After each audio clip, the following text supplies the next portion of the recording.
మేము అనంతపూర్ నుంచి వచ్చినాము. ఇంతకుముందు హలీం అనేటువంటిది రంజాన్ నెలలో చాలా ప్రత్యేకమైంది. ప్రతి ఒక్కరు కూడా ఈ డిష్ను చాలా మంది కూడా ఇష్టపడతారు. ఇంతకుముందు హలీం అనేటువంటిది మేము హైదరాబాద్లో కూడా తిన్నాము, అనంతపూర్లో కూడా తిన్నాము. ఇప్పుడు కడపలో వచ్చేసి ఎంపైర్ అండ్ హోటల్లో చాలా ప్రత్యేకంగా చాలా అద్భుతంగా ఉంది. దీనివల్ల రంజాన్ నెలలో ఒక్కపొద్దులు ఉన్నటువంటి వాళ్ళు కూడా చాలా స్ట్రెంగ్తీ ఫుడ్.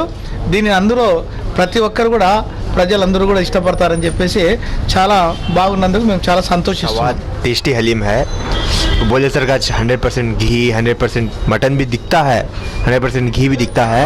माशाल्लाह बहुत अच्छा हलीम है. हम एम्पायर होटल में बैठकर हलीम खाने के लिए आए हैं. माशाल्लाह हलीम बहुत लज्जतदार है.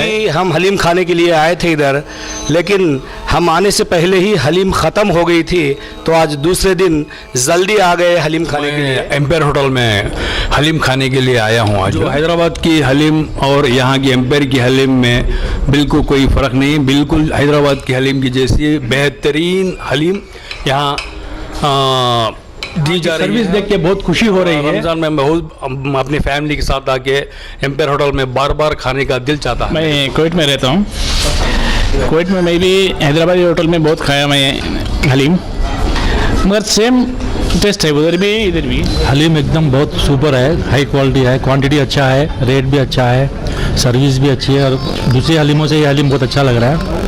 यहाँ बहुत मज़ेदार है. सबसे ज़्यादा टेस्ट तो एम्पायर की दिखी अब तक. तो हैदराबाद से हम आए हैं हलीम बनाने के लिए. यहाँ पे हलीम में मटन बकरे की गोश्त आती है और चने की दाल, मूंग की दाल और गेहूँ और मसूर की दाल आती है, और घी, ऑयल और मसाले में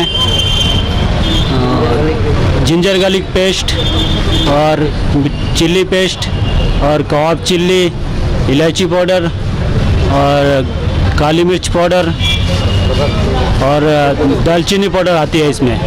ये नवाबों की डिश है, इससे ताकत मिलती है. ये हमारी एम्पायर होटल की हलीम खाइए.